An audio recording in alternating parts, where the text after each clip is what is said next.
the conscious community has decided that Skull and Bones is negative. That it equates to Skull and Bones, which is a secret society that Bush is a part of. That's a part of Yale University. So if you wear Skull and Bones and you're a part of the conscious community, you know you're this bad person. So I just want you to quote unquote bad person. The conscious community dropped the ball and completely missed the mark. We deal on the emotional level and we don't try to ponder why things are. One thing about white people.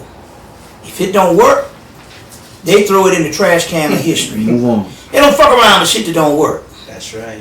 So anytime you see the Skull and Bones and all that kind of stuff, and they revering it enough to be a part of a secret society, they are only emulating the best of us. Dude. You understand what I'm saying? Yeah. They're only emulating the best of us. And they found out a long time ago that if they're going to do something, they're going to do some stuff that works. So, first of all, they completely missed the mark. First of all, that skull t-shirts and stuff that you see out here was created by a black man. I got him on, I did a lecture in Cleveland recently, and the brother in the audience, even got the brother, said the brother's name. It's created by a black man. And then the craze just snowballed, and now you can go to Walmart. Y'all got Walmart around here? Yeah. You go to Walmart and they selling the Baron Samedi t-shirts. As a matter of fact, let me show you one of them. Okay. Oh, it's in my suitcase. You wanna press pause? Yeah. This is coming from Walmart. Damn. After they found the success of what the brother did, the black man created the bone craze that's out here. All the skulls and stuff. After the craze came down, what happened was Walmart got into the craze, and now it's a phenomenon. Everybody. So is that guy getting compensated? Hell no, you don't have to, because you can't put a patent on Skull and Bones. Oh, you see what I'm saying? But the Skull and Bones is originally an Osiris concept. It just means the dead man rising. Yeah, and I'm gonna be honest with you what the skull really means. Let's just break this down simple. The Africans had a connection with the ancestors. You see, had a connection with the ancestors. Hell, I should have put this on and wore this for the interview. It's kind of double layered and stuff because it's a little hotter and stuff. But anyway, the Africans had a connection with the ancestors. Now, what is an ancestor after it dies? After the body decays, what is left behind? The skull. The skull and the bones. Hundreds of years. Right. So what it was is they understood and they venerated the skulls and the bones in Africa and around the world. India, Indonesia, Asia, everybody. They venerated the skull, but originally the concept came out of Africa. And they venerated the skull in honor of the dead, because the skull is the only thing left behind on the earth of the ancestors. Correct. You see what I'm saying? Plus the spiritual. They know that the DNA is inside of the bones, still in the inside of the teeth. That's right. You see what I'm saying? That's what Jurassic Park was all about. It's all about DNA. These were ancient masters, man. This thing goes back millions of years when our people was doing this. Okay. The Skull and Bones people recognize that because they are occultists. All right. You see what I'm saying? Right. They are occultists. After the Moors left Spain and left Europe, they left Europe intact with all of the mysteries. And they took those mysteries and preserved those mysteries. And a lot of those mysteries became the property of these particular secret societies. So these secret societies are not running around having fun. They're doing the real thing. They are following us. They're venerating us. Does that have, let me ask you a question on that same topic. Does that have anything to deal with that celebration, where there's a Hispanic celebration where they come out with the skulls? With the Day of the Dead. Day of the Dead. Every country in the ancient world has a Day of the Dead. Has a Day of the Dead. They celebrate the Day of the Dead with the ancestors. just so happened that Halloween is a good one because the simple fact it's a day and where the damn dimensions cross, and you can visit your parents and your ancestors. That's true. So this was like a gateway, and it used to be more visible and more access to it, which is becoming even more now. But it was when we believed in it. More into it. Let me give you an example. My queen that's with me, my goddess, what have you, Linda, she went to a party. Might have been in the 90s. Went to this party with a brother named Clyde. The party was packed. Maybe 100 people. They partied. They took a break and went outside for a minute to get some air. It was a Halloween party. Right. Masquerade party. Went outside to get some air for a few minutes and stepped back in. And wasn't no more people in there, about maybe 15 or 20. Just like that. Just like that. And they didn't have seen nobody leave. What had happened was they was partying with the other side, the entities. On that gateway. Dude, could you break this down? So, with this whole thing, because I know they say with certain entities and even the dead, the demons, they like candy, the sweet. So it's all that tied in when they send the children for trick or treat and they got the costumes on and they get the candy. What we have found out is this. It's sad that it's not celebrated like it used to be when I was growing up. But whenever those children come to that door and you give them candy, you give an actual spirits candy. All right. Through those children, and therefore when you give those spirits things, they bless your prosperity for the rest of the year. So let's say one child come with an all skeleton outfit on representing Baron Samedi. Yeah. You give that child that candy, right? And it's a representation of you giving that candy to Baron Samedi. Let me give you an example. Last year we did an experiment on Cthulhu. That's the Necronomicon. It was created by H.P. Lovecraft, writer in the 1920s. So most people was thinking that, oh, he made all that shit up, the Cthulhu and the great old ones, that's all made up. Right. Well, my point here is the man had his visions through dreams. Well, if you find out how all that melanin stuff got written on their walls, the priest was dreaming that stuff, because if it wasn't written down before, where did it come from? That's right. It had to have an origin. It came through the pineal. Right. So he wrote down all this stuff about the great old ones. So last year, me, Panic, and my queen Linda, and a few other people, but I know us three, we decided we had gotten a transmission that we needed to bring Cthulhu through, which is the god that sets over the whole, the great old ones. And he's an octopus, tentacle-headed deity, which was later on been the one in the last two Pirates of the Caribbean Part 3. Yeah, and two. What's the guy's name? Davy Jones was the character. Oh, the character was Davy Jones. Yeah, right. With the tentacle. He was with the goddess. That was, and then they had the goddess thing. We saw that summer. So Calypso. So now, the mystery was, or the ritual was, when we do the Halloween, we had to go out and buy an octopus. It didn't have to be real. If you go to any Asian supermarket. Right. This was in your time. Yeah. No. This was last. This was Halloween 07. Okay. So we had to go buy. We paid $30 for an octopus. You see what I'm saying? A big old octopus. We put it in a bowl of water. It was already dead because we didn't want to, Right. But they sell them there to eat. Right. So we paid $30 for an octopus. Panic got him a big one. And we proceeded to have Halloween with the bowl sitting up there. And the children came like, God, I'd never seen a real octopus before. They was going crazy. And then all of a sudden, a young child came up to the door to get his candy with a Cthulhu mask on with all the tentacles. Get out of here. And that was Cthulhu working through. That was the spirit world working through. Damn. You see what I'm saying? Right. That was the spirit world working through. So Cthulhu wanted some candy.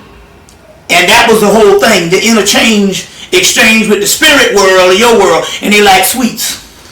Now let me ask you, Bob. We started out dealing with the spirit realm. Now we talked earlier about how a lot of people in the so-called conscious community is scared to make the transition from this so-called. They get stuck in this conspiracy and the fear, in the fear stage. Right. When you deal with the Illuminati, and they just stay on that level. Stay on that. And what has happened is this with a lot of the scholars and a lot of them. You can access data. And you can access data and you can access data. But if you, sooner or later, your life has to have to become a part of the data that you access. That's right. Mm-hmm. So, what it is with me, from the beginning, the data that I was accessing was only an experiment which was going on in my life. Okay, you uploaded it into your reality, basically. Right, and so what happens with this is this. And that's not by mistake either. That's what I'm saying. Yeah, right. Everything is everything. But what happened with it is this. So, as I go through my various initiations and experience, their spiritual experience, I report what I'm dealing with spiritually through the lectures. But what it was is, then you have people that just spit out data. Right. You see what I'm saying? Spit out data. So there's the first part of the data is the whole historical level. But sooner or later, this stuff has to be about you. Correct. And internalizing you. So what happens here is, after so many years of spitting out data, there's these gateways that you got to go through to access the spirit world. Because after so much data, you go through all this particular information. There ain't nothing left for you to do at this particular time to experience it within the spirit world. But the spirit world won't let you in with ulterior motives. Oh, you got to drop everything. You got to drop everything, and you got to humble yourself, not to the gods above. You're only humbling yourself to your own soul. Because you are one with the gods, that you're on the same level as them. Right. Yeah, but your soul is that god or goddess. You see what I'm saying? So what happens here is with people, but what happens here is with most of the people who collect data is very tricky because you can inflate your ego. Right. You get used to lecturing before people and all this particular information, and it can be intoxicating. Just like the preacher or anybody that stands before a crowd, then you're more interested in, once your ego is inflated, then you're more interested in the data to appease the crowd. So let me ask you a question as you say that. Does that lead into openings for, as you say, the demiurge? Yeah, we're getting that. We're getting into that. Because guess what the demiurge is? What? Your ego? The ego. Yeah, I knew he was going to say it. That's all it is. I knew he was going to say it. That's all the demiurge is. Because I caught on to what he was saying. Yeah, so what happens here is you have to balance things out. So with a lot of wisdom has to come a lot of humility, and it also has to come a lot of humility, and it also has to come where you don't get extreme. Because you can see what happens is this. Your soul, your ego, which is the self that you suppose. I'm Bobby Hemmitt, born November 28, 1961. You know, me and Barack Obama, born in 61. Lawrence Fishburne, Eddie Murphy, a lot of us, I think, Wynton Marsalis, a bunch of the was born in 61, which is Ayin in Kabbalah, which means change. All right, I get it. Yeah, I get it. Change, chaos, change, Ayin. Because that's what melanin is, that Yeah, chaos. right, and change is supreme. So, but anyway, I would suspect myself to be Bobby Hemmitt. And so as a result, what I have to work against is Bobby Hemmitt. That is the enemy. You're your own. Because my soul is inside having an experience of Bobby Hemmitt. But ultimately, I got to know my soul, which is the real me. But if I inflate Bobby Hemmitt, you see what I'm saying? I can't never get to the spirit world, which is my soul. The real core where you're trying to Right, so what happens here is when it comes to certain information, it's very tricky. Then all of a sudden you become a celebrity on something and you're more interested in the performance. Okay. And as a result, and not interested in the illumination of your own soul. So what happens here is after you run out of data, it's easy to start giving people fear and scare tactics. Because the only thing you got to do is there's no more on the road for you to experience because you missed the gateway of going to your soul. So what you do is you start experiencing the stuff through the Illuminati and the government and what they're doing. And that becomes a crutch. And so everybody's reporting on, because we are reporting on what they're doing, and we're reporting on the government's agenda. Meanwhile, the government's saying, hey, only thing we got to do to keep them preoccupied with getting into their shit is to even tell them on what we gonna do to them. That's why they always letting you know what the Alex Jones, the David all of that, Illuminati, all that. I found out something back in '94, because before that there was we got Behold the Pale Horse. They had an older book, Gary Allen's Non-Dare Call It Conspiracy, that was written in 1969, and then all during the '70s, most of the writers of the Illuminati stuff had to house it in fiction, like Robert Anton Wilson. And every now and then they'll get a book out called Neil Wilgus' Illuminoids, but it was very few books. Then in 94, all these books, they had 10 books released on the Illuminati in 3 months for the summer. And I said, wait a minute, the Illuminati is the people is putting out that. Because if they wanted to stop it, they would have. Because they control the distribution. Exactly. Right. It's just like the King Alfred plan. We come to find out the King Alfred plan, which the black community, conscious community, has been going by the Bible. In all honesty, actually the King Alfred plan was really originally a book. It was a fictional piece inside of a book. Then the Rex 84 Ronald Reagan version, they took that and made it an actual document of what they said it was going to contain people with, and then they put it out to the black community. To have you thinking this is what's going to happen. What's going to happen? But why? Why would they have you thinking that? What is it about the whole thing is to cause fear.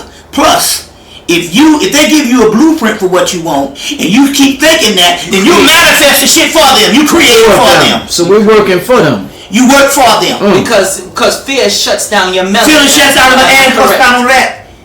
You keep him as the supreme because you are more interested in his agenda. And he's going, look, let him focus on my agenda, and that way he won't be doing his own rituals and his own shit, and he won't get to his soul, which is the God that ultimately will defeat us.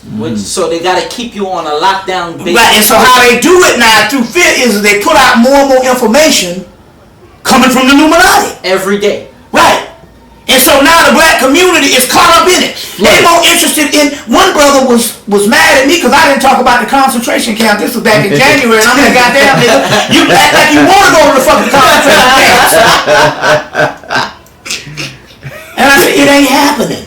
Right. Why lock you up in a concentration camp when they can kill more of you telling you there's a concentration camp? Right. And then knock you off in the hospital called diabetes, kidney failure, that.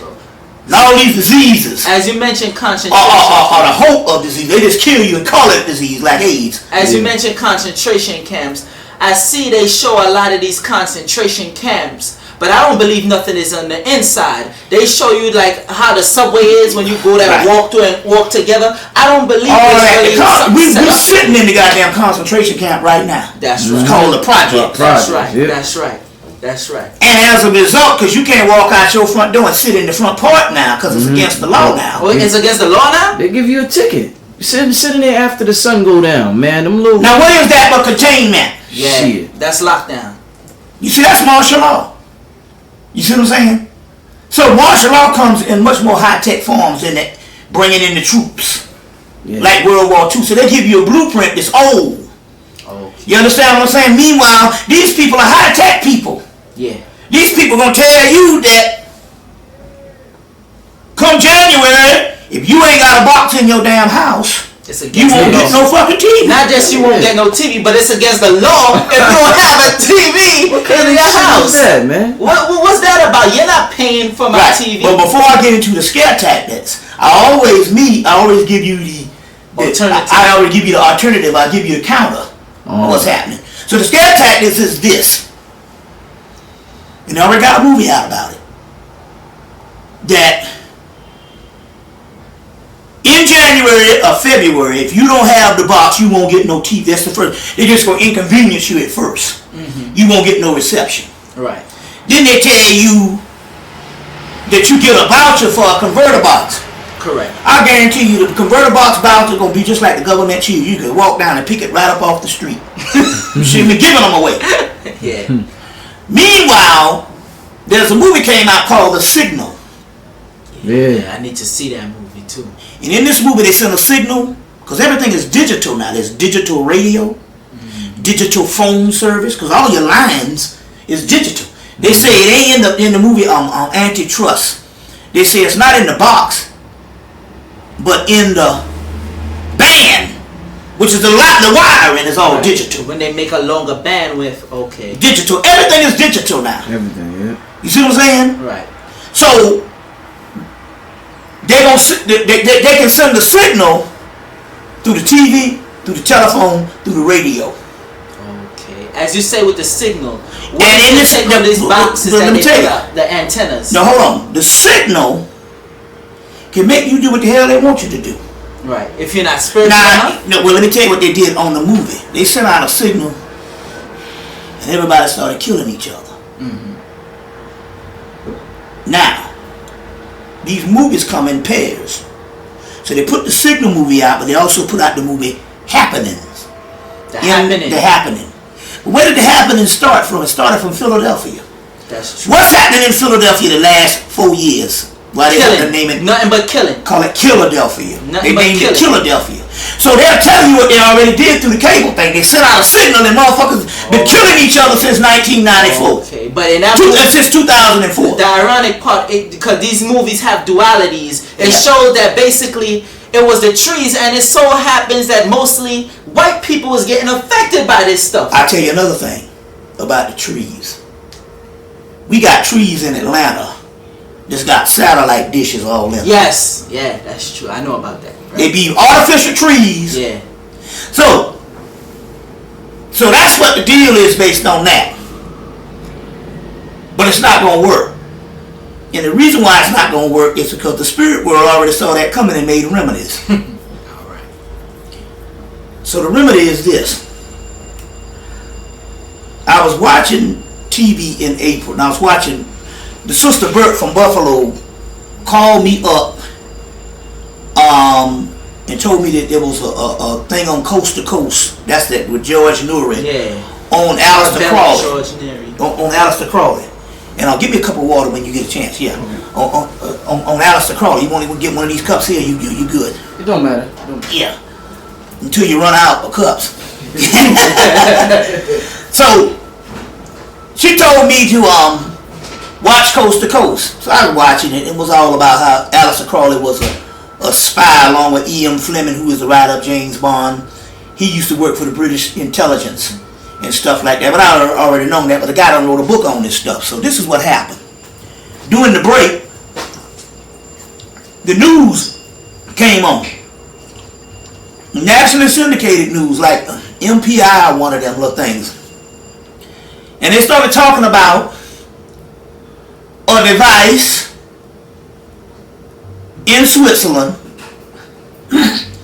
that can detect dark matter and create miniature black holes. I said, oh, they always doing that. I said, they're always doing something. Yeah.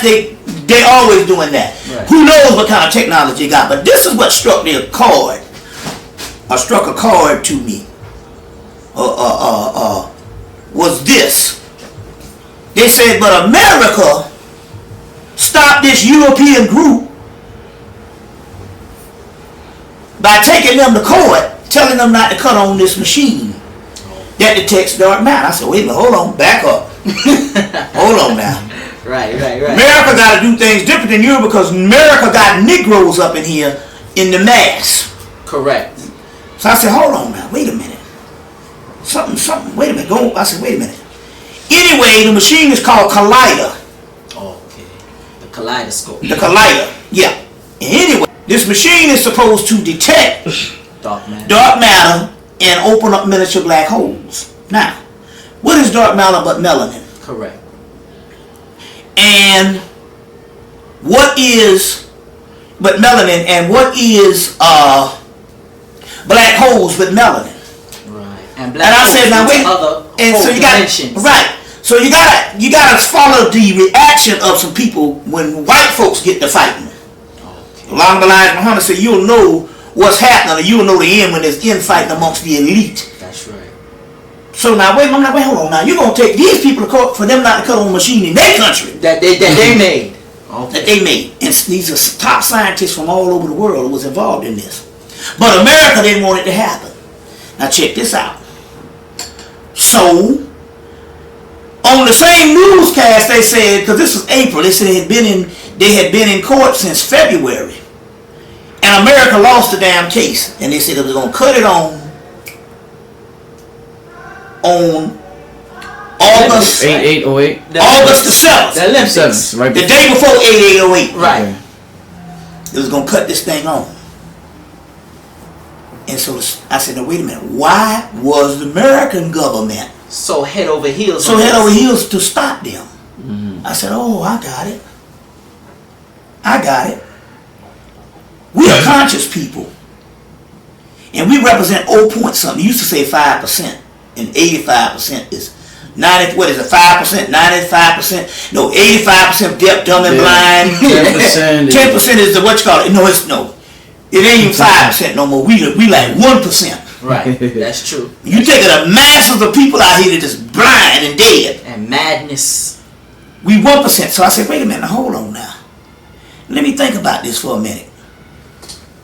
I said, oh, I get it.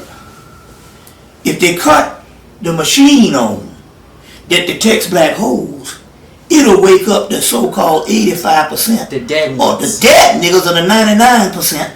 Right. It will wake them up. And that's why they don't want to do it. Because there's only 0 point something, like 1% of the whole conscious total.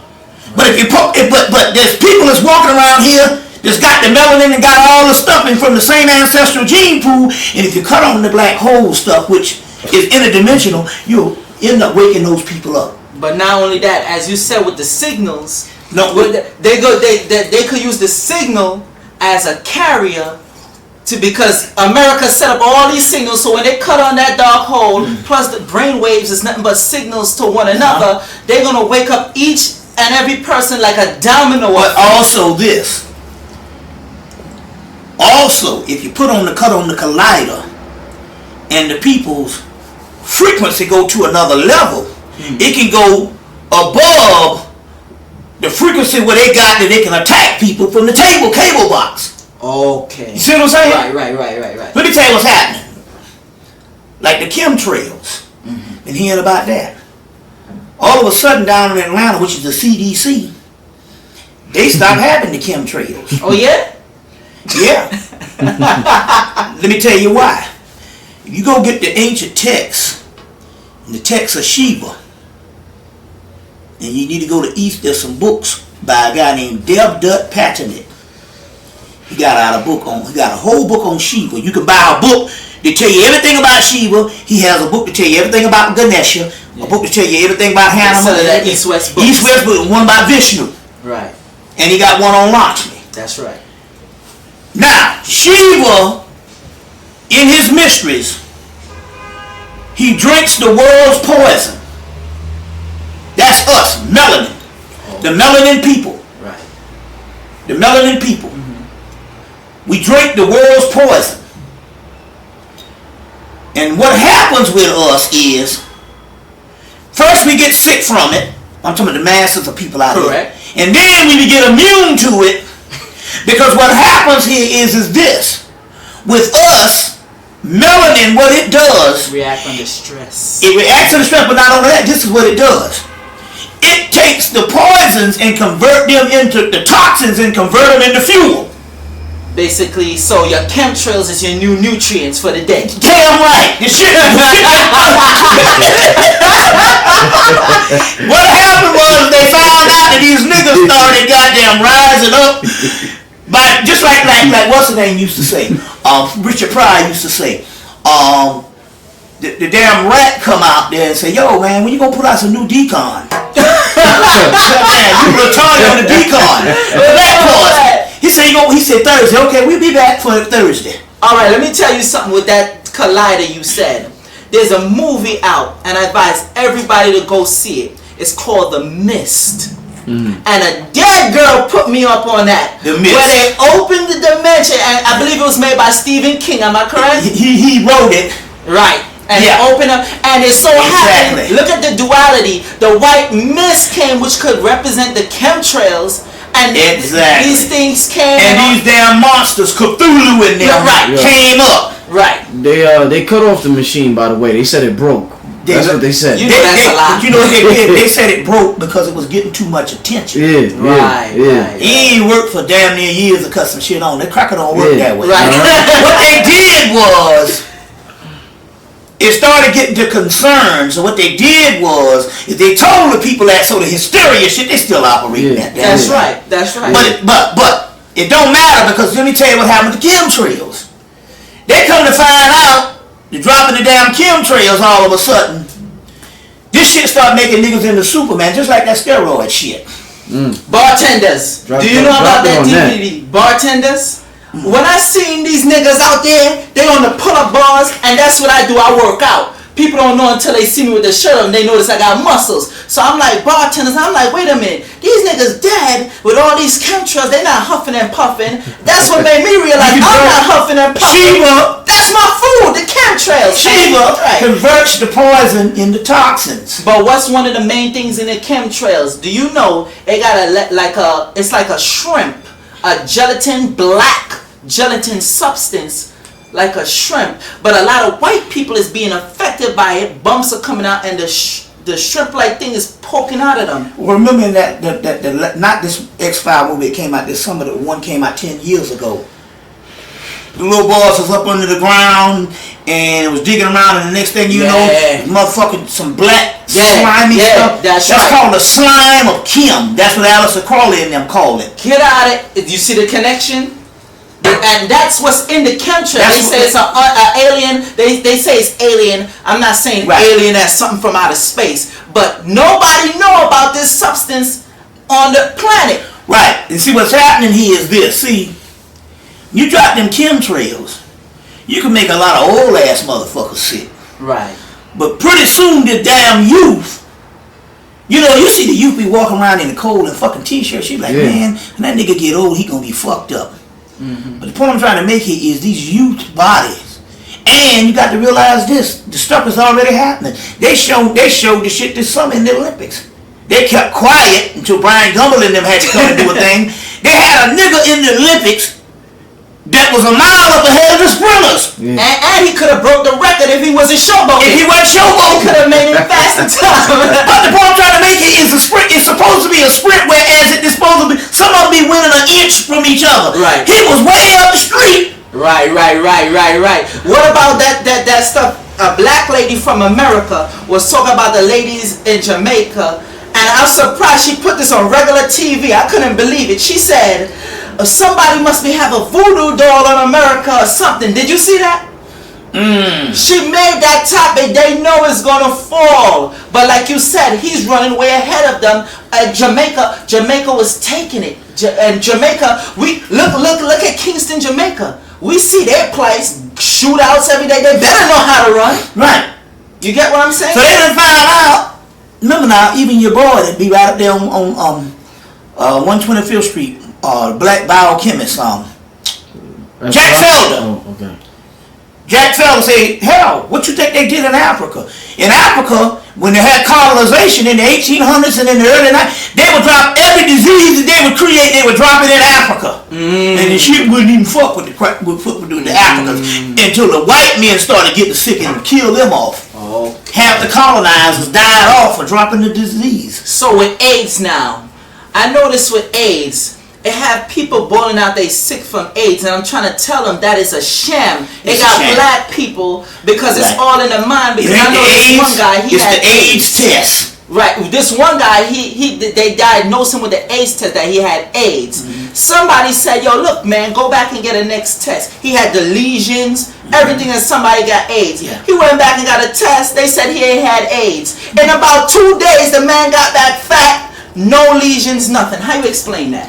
man, it's all, that stuff is all, here go again. They tell you got something, you get sick. You see what I'm saying? And then you go in there and ask for all the damn drugs. to shut down your melanin. Shut down your melanin and then you die. What they call that? The placebo effect? They tell placebo you got effect, something and stuff, you know, they can even, it could be worked the other way. They said that they had a thing on TV the other day, they said half the patients last year. They had this shit on NBC News. NBC News the other day. That half the patients last year, the doctors gave them motherfucking placebos. They didn't give them nothing but some pills, some water, or some goddamn Pop-Tarts, some sweet tart candy. But they believe so hard. And they said until half the patients who got better last year in this country, all was placebo. Damn. Just by placebo. Amazing. Just by placebo, just by nothing. So could you say that's also with them birth control pills? A lot of, because being that they think that the birth control pills will stop the pregnancy, because I know women that take some birth control pills and it don't work. Guess what though? Right, look.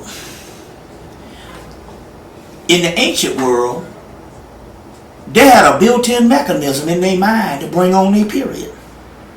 Dragging time instantly. That was the original birth control. That's what the original period was for. Oh. Okay. Now, let me bring up something, Bobby, because now there's a kind of discrepancy within the conscious community about the period and the diet and all that. We've been battling that faction now. So we've come to a concession with this. Is it natural or is it not? You know what I mean? Every damn document I ever got, there was a period. All my shit I ever read from the ancient Egypt, ancient India, all the stuff that I read. So I didn't go by what a bunch of. And I find it odd that anytime there's a fucking argument that's mostly being headed up, it's mostly about males talking this shit. True. So that don't resonate with me. You talking this stuff and it's males, but what I'm talking about me, I'm talking about personally me. Now, hold on.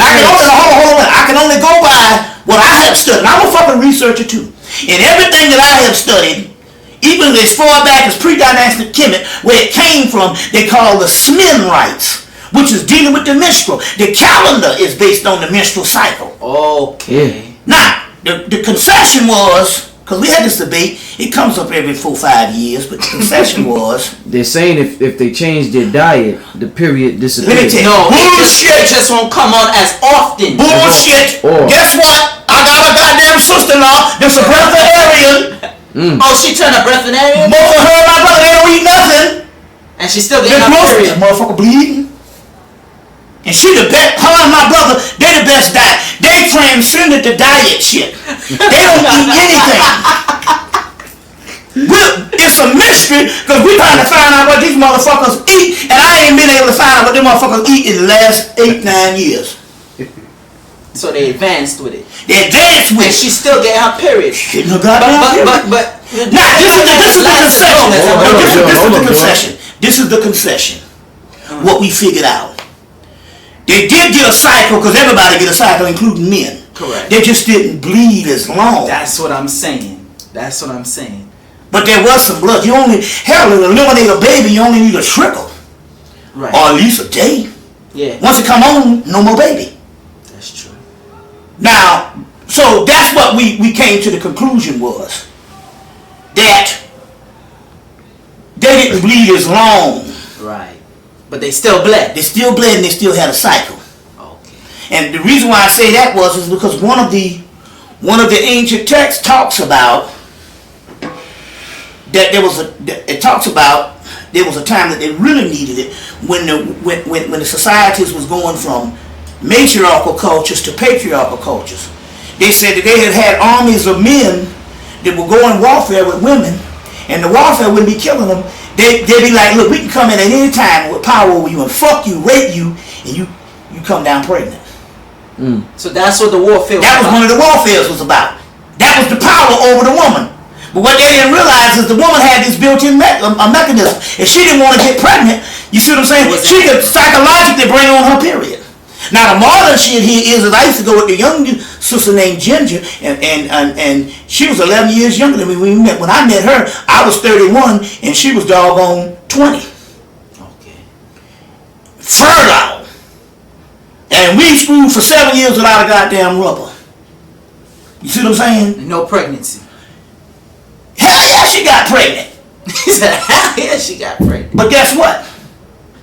When she found out that she could bring her period on at will. And she stopped it. Bring it on at will. And she just stopped it. Stop it. Period. She get up, she said, I ain't had my period. It's supposed to be on 2 days ago. We go, well, 6 o'clock. Motherfucker, 6 o'clock, your shit gonna be on. And 6 o'clock, bam! Just like that. Just like that. So was it a cooperation with her mind and your mind? No, it was cooperation with her mind. She the one that got to bring that shit down. So let me ask you this, Bobby. In this moment, Now, and then I met another girl in Baltimore. But see, what it is just like we was talking about. If somebody never tell you can do something, if you lose the knowledge of it, you don't think it's possible. Correct. So a lot of the things that we call miracles is stuff that we have lost the knowledge with over the last 5,000 years. So we don't think it's possible. When I was in Baltimore, one girl said, I think I'm pregnant. She said, well, I don't have no problem with it now. She said, I know what to do. She said, I just go in the closet, sit on the floor in the dark, and bring my shit on. Is it a certain time or any time? Well, it's got to be any time you want it, for the simple fact everybody's mind is different. Okay. We don't even wake up the same time each day. We don't go to bed at the same time. So it's got to be with your cycle or whenever you feel. Oh, yeah. You see, yeah. Now let me ask, what's your opinion about abortion, Bobby? Huh? What's your opinion about abortion? Do you feel as though it's morally wrong? Do you feel as though there's nothing wrong with it? You can kill them up all day long. Now why don't mean is that? shit. First of all, incarnation is the entrapment. The ancient Egyptians were sure on that shit. We got tanks on that shit. You see. The Egyptians used to go up in a woman, they could go up with her hand, grab that shit up out of them. And they used to make these cakes with the placenta, well, whatever the shit was, the fetus, they would make a cake and they would share it to the whole damn village. And say, we don't appreciate you at all about making fools out of us, or Set making fools out of us. Does that have a point where when the women in the hospitals now, when they give birth, they make sure they take the placenta and all that, but this is the deal. This is the deal about what you call it. Incarnation ain't nothing divine about it. The roaches incarnate. Incarnation, you see what I'm saying, is a very low level. It's a very low level. When you understand that ultimately we are gods, you understand what I'm saying? Why the hell we want to go down with a hit or miss Russian roulette system? Russian roulette system? Or you cold? Just a little bit north. I've seen a couple of flies. Oh, okay. Russian roulette system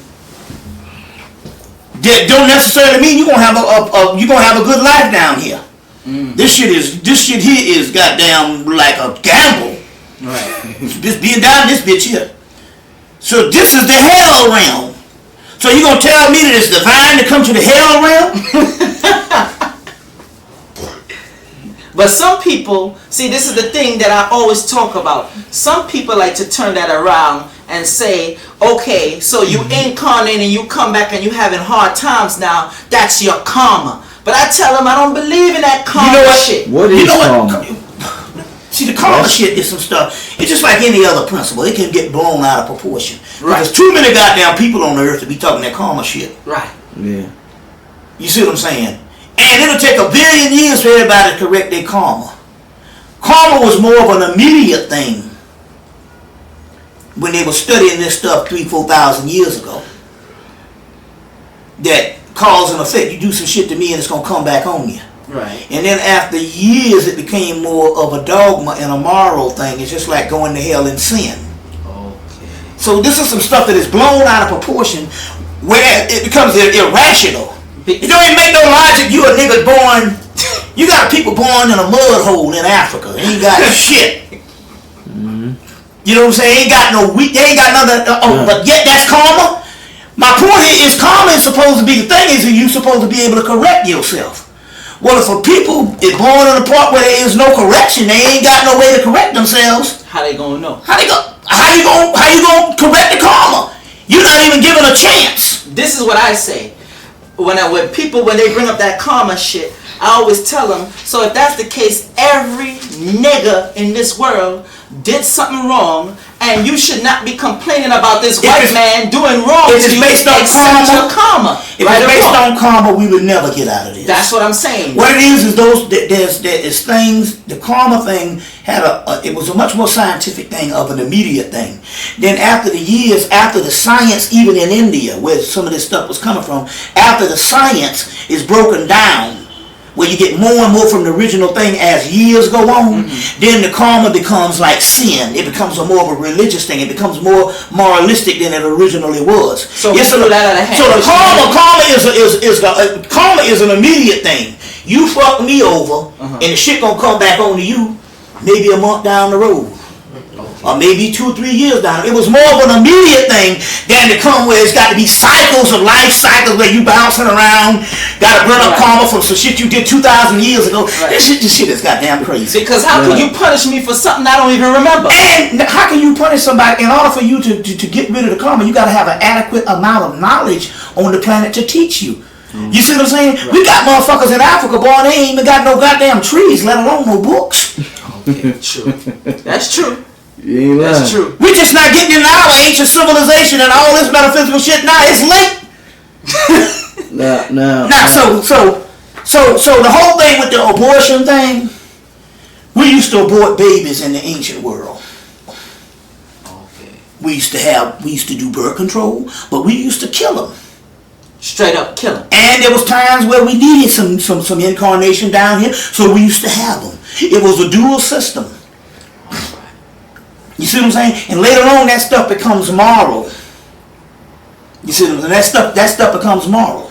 So could you say that Christianity is the one that blew the same thing with the karma and the birth? No, all modern religions are nothing but moral dogma. Christianity, Islam, even forms of Buddhism. There's an ancient forms of Buddhism that deal with stuff. A lot of the stuff where it becomes a religion is just endless amount of moral dogma. You see what I'm saying? That's to keep you in fear and check, or what? And to keep you in ignorance. Even some of the West African religions, there's dogma part in Europe. Got a nigga so he can't have sex for a damn year for a punk ass Obatala and them old niggas. And they sit there laughing. Just like that. It's some dude shit. The guys have fun with people. Be like, look at his asshole here. You go to Mama Lola's place up here with the gods. You gotta lay on your side on a goddamn rock for 3-4 days. Crazy. And the gods be laughing at this ignorant motherfucker. So this is how this shit goes in this initiation. Now, since we own this, I wanted to say this one thing here. Okay. If you go to the leg bar now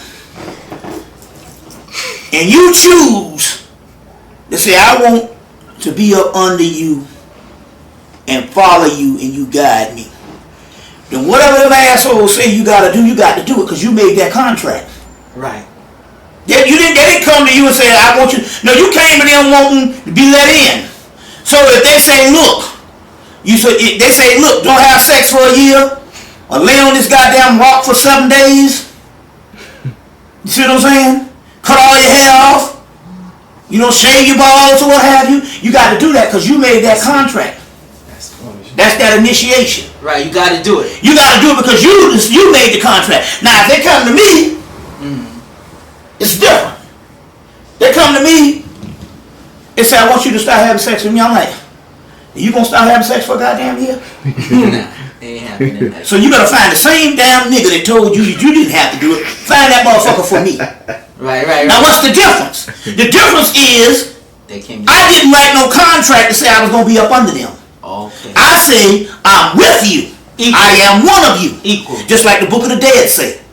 I set up a ladder to the gods. But I am one of them. You supposed to be my homeboy. And I holler like a goose until they hear my prayer and report it to Sirius, the dog star. Okay.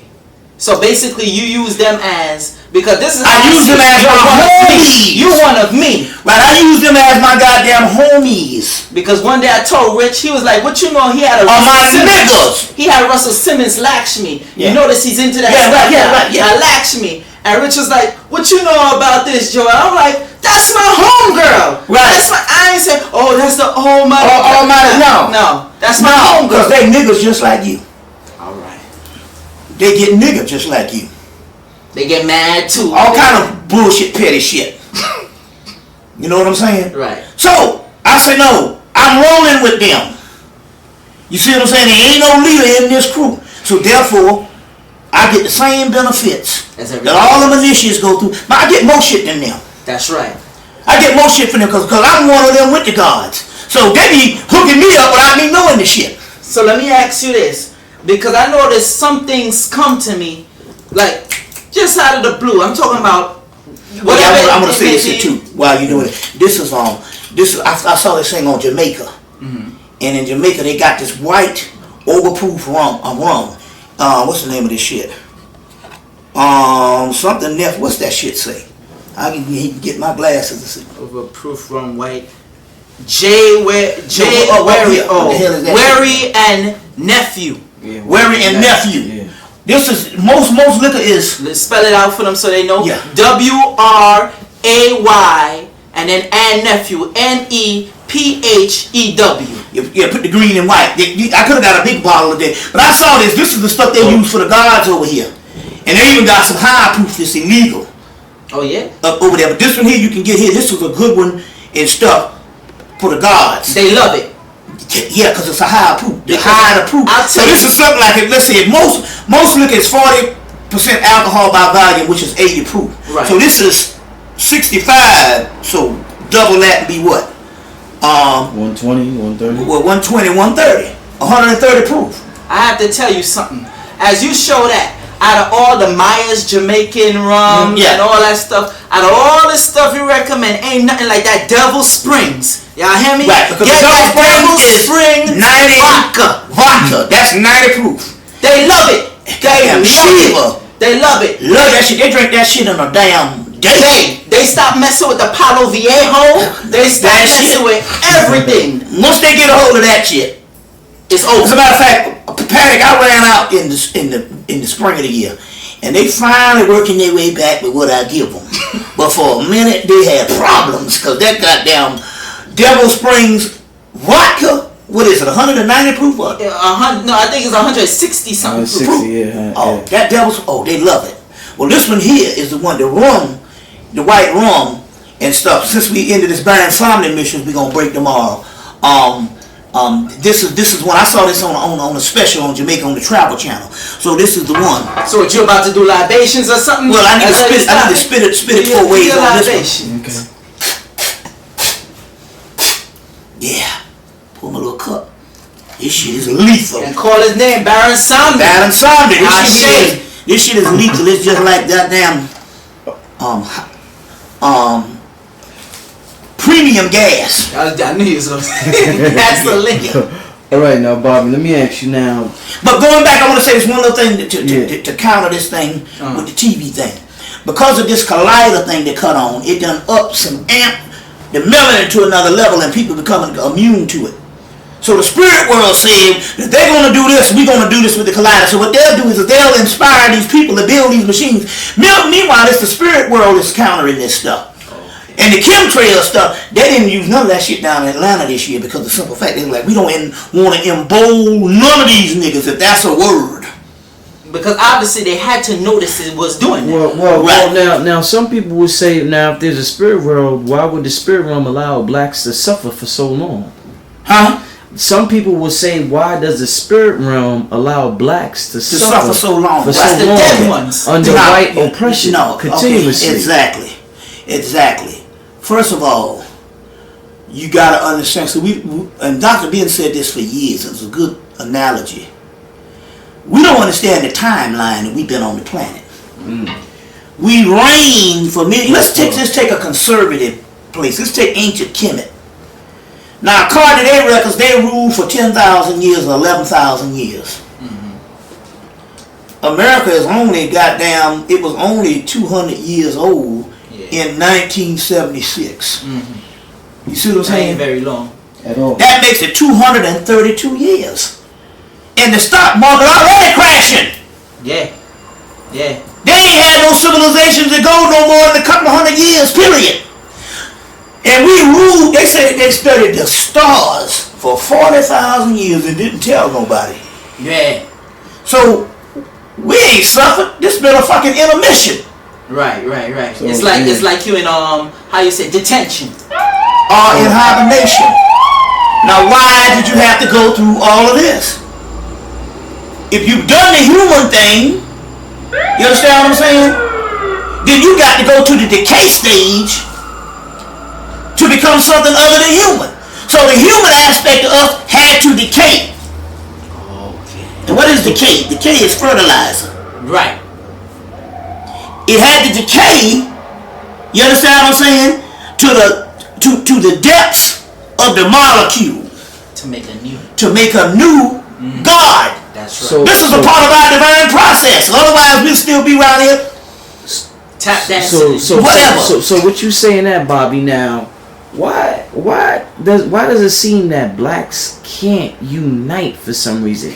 They don't supposed to unite together.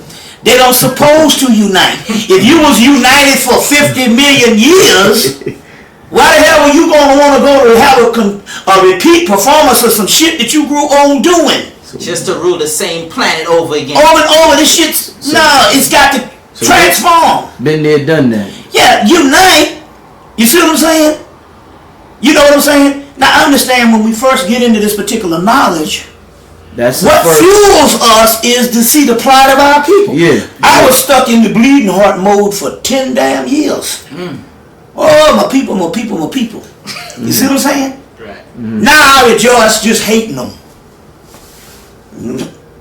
Because I know what I'm talking about as a master. Right. What I read, something I read maybe 15 years ago. They say the spirit man, they have death, murder, mayhem, pain, and suffering. But the spirit man walks right through the crowd like ain't nothing happened. And I said, how awful. I'm like, how goddamn irresponsible. When I read this 15 years ago. Right. I understand that the spirit man saying, hey, this is just a series of illusions that have to occur for it to be a better state. Right. And a better stage. Because now the revolutionary has become a religion like everything else. And a religion is insanity. And what is insanity? Repeating the same thing Over and over. Expecting a different outcome. So the goddamn talk has been the same since I've been coming to New York and since I was down in Atlanta with the revolutionaries. Same thing. We don't own this. We don't do that. We don't do this. We don't do that. Going on for more than 50 years. And I talked about there was a woman named Kay Thompson, had a TV show, radio show up here. I think another woman, I think she made the transition, named Shashi McIntyre. She was a scholar back in the 90s. She's dead now. And it was Leonard Jeffries. It was a couple other people. It was in a radio show. And they was talking about the black problem. And everybody who was calling in had great solutions of what the problem was. You know, we have enough schools, we have this, and we have enough people choosing our children this, the right kind of people doing this, you know, the healthcare this, and that, and that, and that. And then it was started at 8 o'clock, and about 9 o'clock, the radio show. So it went on to 12, and at 12 o'clock, the spirit world parted and interceded. And somebody said, for just a brief minute, somebody said, hey, maybe we are not to do those things that we are saying that we need to do. You see what I'm saying? Right. And for a brief minute, everybody was on board and go, and then the shit shut back down, and them niggas left the station and stuff. On the same shit. On the same shit. So let me ask you, as you got into that, because I know a lot of these Masons, they look to join the Masons, and I heard Jewel Pookrum. Jewel Pookrum, you know about Jewel Pookrum. She said that. She said it's an insult. She said because that whole thing of going in the coffin and coming out is just from birth. So how could you go back and do that? And I don't see a lot of these black Masons looking out the way they should and being more on the esoteric stuff. Black Freemasonry, good question. Black Freemasonry is only what it is. It's just a social club. Okay. Here we go. It has no knowledge base to it. Now, I can probably go in and read the principles of it and see some of these principles were stuff that went back to the Moors when they gave the Europeans these particular things. But over the years, but the way it was designed for Prince Hall to take it to the black people, you see what I'm saying? It's no more than just another form of inspiration. They are inspired. You see what I'm saying? By fellowship and different things like that. But Bobby, Panic just texted me. He said, so damn, where was I? The Masons. Yeah, Oh, so is that what you see with the black thing is just a social club. You gotta realize, man, there's been since the 60s, because enrollment went down in years, but since the 60s there's been, at an average that's been maintained since the 60s, even with enrollment, 2 million black Masons. 2 million. 2 million. Now if you got 2 million black men that had just 5 degrees of knowledge, we'd have been out of this shit. Just 5 degrees. They Right, and the only reason why a lot of people say that is because they haven't initiated in the lodge. See, purposely, I didn't initiate in the Prince Hall Masonry, but for a time, Dr. Ben had a craft. And I initiated in that, but he used the same degrees at first for us to initiate in the Master Mason degrees.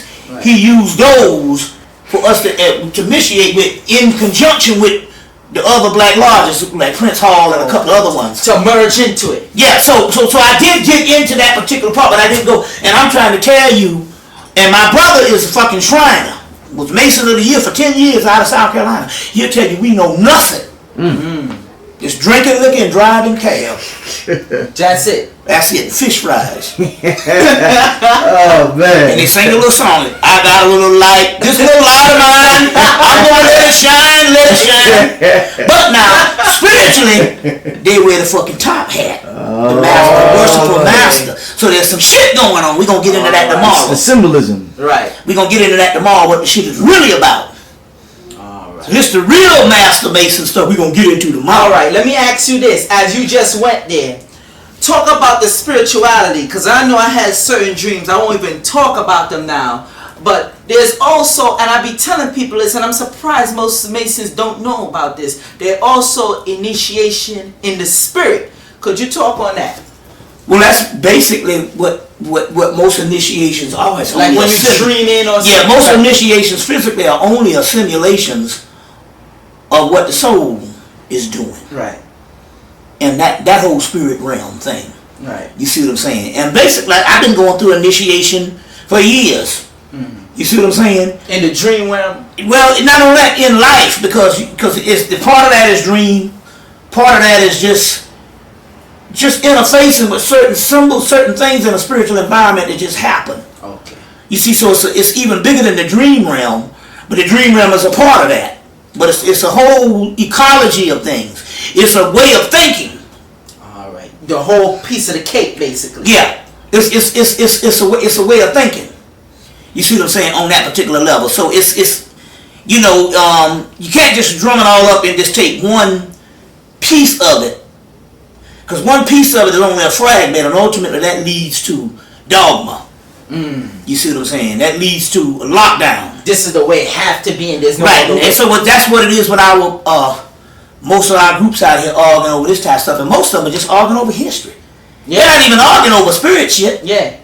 You know, you got the Moors that just goddamn arguing over history and be making up history. And then when I talk, they got a tendency of seeing you as crazy when you start talking the esoteric shit, when the ancient ones used to do it all the time. That's how you think the white man got the esoteric shit. They brought it up from fucking out of the mystery schools of Egypt. But there's another thing also too on the. I want to say this too. There's another thing on why they can't obtain that high knowledge. They say when the student is ready, the teacher will appear. And a lot of them, ego-wise, are not able to obtain that particular knowledge because they got ulterior motives. And so what the spirit will do, it will hide from them and fuse itself into stuff that will be distractions like history or whatever type thing, because they know that person is really not up to it. If he really got into some stuff, he might go crazy. You see what I'm saying? Well, you know, a lot of the historians argue about the esoteric knowledge because they're saying it's bogus because you can't prove it. It's not. Well, see, my point here is this about that. See, this is what happened with that, and it's a tragedy. Because there's like a divide. Now, let me tell you the tragedy. The tragedy. Number one, I can say that New York is at a deficit. When I say deficit, I'm not talking about in the positive term. I'm talking about in the negative term. It's the whole way this city is set up for survival. You have to survive most of your life. You see what I'm saying? Because you got high rent. You see what I'm saying? And then, so if you have a survival culture, you always an antagonistic culture. You see what I'm saying? Because of the culture is such an antagonistic culture. So because you gotta survive out here and use the ego or use whatever you have just to get by each day because it's so hard out here. But that also trickles down into every little scheme of your life, even when it comes to getting this particular knowledge. You love to debate. You love to be in the antagonistic element and of a state of combat. Yeah, that's true. And as a result, that leads you off the path because of the weather, because of lack of non-nature. So you have a lot of things, but meanwhile, you are probably the most conscious people based on the hardships to make you look at things. So it's a double-edged sword. You see, it's a double-edged sword. So what happens here is because you're in such a hostile environment, the first thing that leaves is humility. Because in a hostile environment, kindness is considered weakness. That's true. You see what I'm saying? You ain't lying. So therefore you in this, but so the humility, you see what I'm saying? The humble environment is alien to you all up here because the simple fact here, you see what I'm saying? Because you live in such a hostile ecological system and stuff like that. So it's harder for you to accept, to deal with things on a spiritual level outside of religion. Now let me give you an example. Now you got black people just saying that we don't buy the spirit stuff because you can't prove it. Now look at this. Now look at this. Let's say 150 years ago, you had indigenous people on the planet, including the fucking slaves, retaining a certain amount of shit that they got from Africa. But indigenous people around the world had no problem dealing with stuff that was spirit because it was all a part of their lives. You remember the little movie Last Samurai? You saw that with Tom Yes. Cruise? Yeah. And the guy said, you know, I see these people and they're working, and I'm not a religious man. He said they're doing certain things in the society, but why do I think that everything they're doing is a spiritual environment? Right. Just what they every day going about their business was spiritual, ecological system. And he saw that outside of religion. Okay. Now, 150 years ago, all indigenous people on the planet would understand spirituality at the drop of the dime because they are spiritual, living in a spiritual environment, they are spiritual minded. But the white man, so you gotta prove it. Okay. Now listen to me when I'm trying to tell you this. Now look at the tragedy, what has happened of living in a hostile environment. 150 years ago, you go around the planet, every indigenous person, they ain't got no problem with dealing with nothing spiritual. But the white man, not coming from a spiritual environment, coming out of what? Hardship, ice, cold, warfare, caves, darkness, barbarism. Yeah. And he gets, all of a sudden, he gets on a little suit coat and a little stuff that the Moors give him. And he starts to dress well. And he's talking about his age of enlightenment. He's going about it the wrong way, but he's only going about the way of his environment because he came out of a thawed-out ice box. So basically, his trained. That's the only thing he knows. He has to be with logic, rationale, and the intellectual aspect. And it might take 100 years to prove it. But he wants. But now look at this shit. 2008. The white man is more spiritual than you. Me and Rich was talking about that What was it yesterday when you had the camera? I think so. Because I was saying. Let him finish though. I'm sorry. Listen. Let him finish. He's more spiritual than you because he's been exposed over the past 200 years more shit than you. And you have been in a thawed out icebox outside of your environment, locked into fucking religions or outmoded movements until now you have become the 19th century white man. And so the white man. And he is the BCU because they into all of the shit. Okay. They got 100,000 witches as of 2006 to count. In 2000, in Australia, they had 50,000 witches registered in Australia. And the witches is dealing with the divine elements of rituals and magic. Which is ISIS, right? All of that. Okay. As of 2006, they got 100,000 witches in Australia getting down with what they say, Isis and Osiris. So, and they keep on rising each year. And we fucking around on some bullshit. Even if we talk shit about the people that's on the religion, we ain't got to do that because the conscious community, you understand what I'm saying? The conscious community ain't interested in one thing. They learn for fucking argument. Right. Woo. That's true. For argument. Woo. That's fine. And to section themselves off into what they believe and make it a religion to feel superior to the other groups. That's fine. That's true. And we get all this fucking turmoil. All this fucking turmoil. So now we can't register nothing spiritual. Everything spiritual now sounds crazy to us like it sounded to the 19th century white man when he went amongst the so-called people with his religions. So the white man is trying to become the new black man. He has become it. And the conscious Not biologically, but knowledge-wise and by the practitioner. He's on it. So let me ask you something about the aura. Because remember it had a time they said it never existed. Right. Because it couldn't be proven. Then they finally made a lens where you could get a picture of your aura. Right, yeah. But they changed it. They don't call it our aura. They call it biofield. Yeah. You get what I'm saying? Well, he has to always put stuff in his terminology.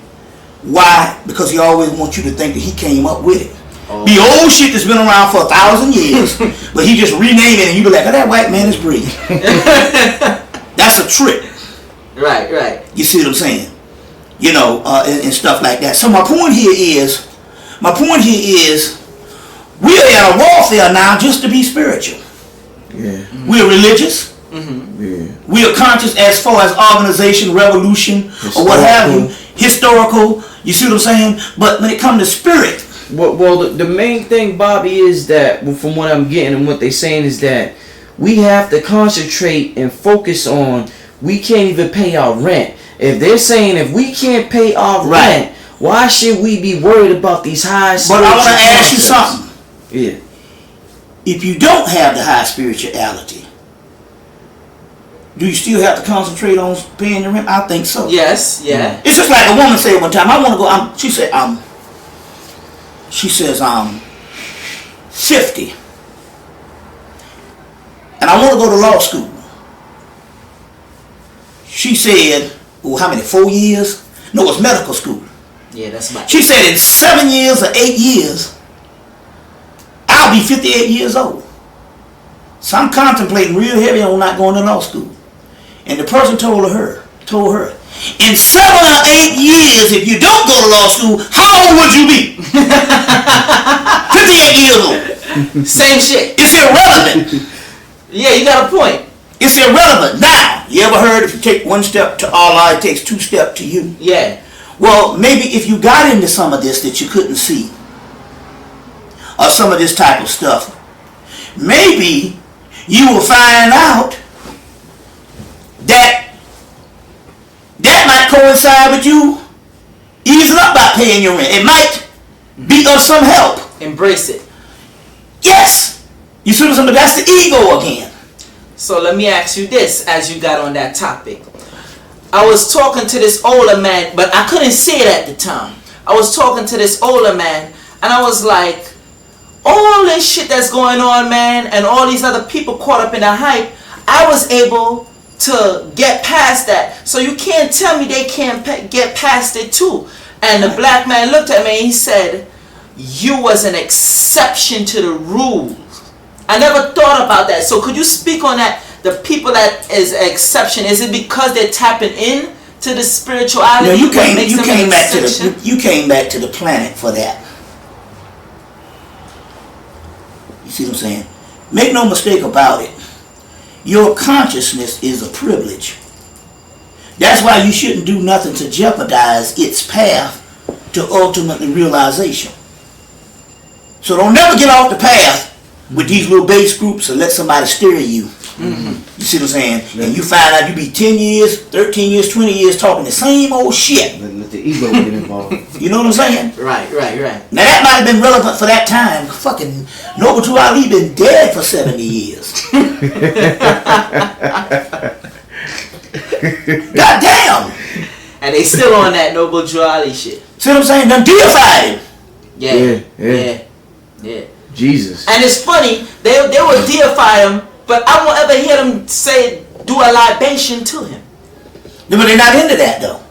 They only deify it because it's expedient to bring him up to speed with the rest of the groups. So what about Haile Selassie? What's your take on that with these dreads? Because they really pissing me off with that, with the Davidic bloodline. Well, let me explain what's going on. To be fair, what needs to be going on is this here. We have to separate ourselves. There's priests. You understand what I'm saying? Then there's the adepts that can lose their way. You see what I'm saying? The neophytes on into the just plain dead. You got to. So my point here is, all of those things had their divineness within their time. You understand what I'm saying? Hell, Bob Marley been dead. He's been dead right now for 27 years. You see what I'm saying? So my point here is, each one of those things are building blocks on a pyramid to get to the capstone. But you just can't stay on the building blocks. That's what you're all right. But so they are divine because we needed them at a certain time. Right. You see what I'm saying? It's just that we are way off in the damn 2000s now, in the umpteenth dimensions. You see what I'm saying? And we stuck on the building block, but some people need that to come out of darkness. You see? Some people will keep going, and some people become stuck. Because that's what happens down here in this matrix. You see what I'm saying? Now, as far as you are concerned, you were born. Because like a fish to water, it's almost like it's so easy for you to comprehend this shit. Right. It's almost like it's just embedded in your DNA. You wrote it yourself. Right. Well, we have, because we was talking about him. The day that the collider cut on the 7th, we had an incident. He sent me $300 and sent me a book on thinking, like a Think and Grow Rich type thing. And I went off on this motherfucker like no tomorrow. I mean like insanity. Midway into the this is Brother Rich, midway into the conversation, I had realized that I had gone to one of those moments. I didn't tell him this, and I realized, oh shit. There's a moment, what happens with this here, with the Kundalini energy, there's several degrees of when it shoot up. When they put that collider on the 7th, the day before the ACE, because they wanted a certain amount of energy to build up for the 888. Right. My Kundalini got to a certain level. When it shot to a certain level, I'm thinking he was like, what the fuck, this nigga just went crazy on me. I sent the motherfucker a book, and this nigga is out of his goddamn mind. But what happened was, I realized that I've had this shit happen before. When the Kundalini shoots up to a certain level, and it goes past the level that it's usually going to, and it goes into that next dimension that you haven't gone before, there's a brief moment of insanity.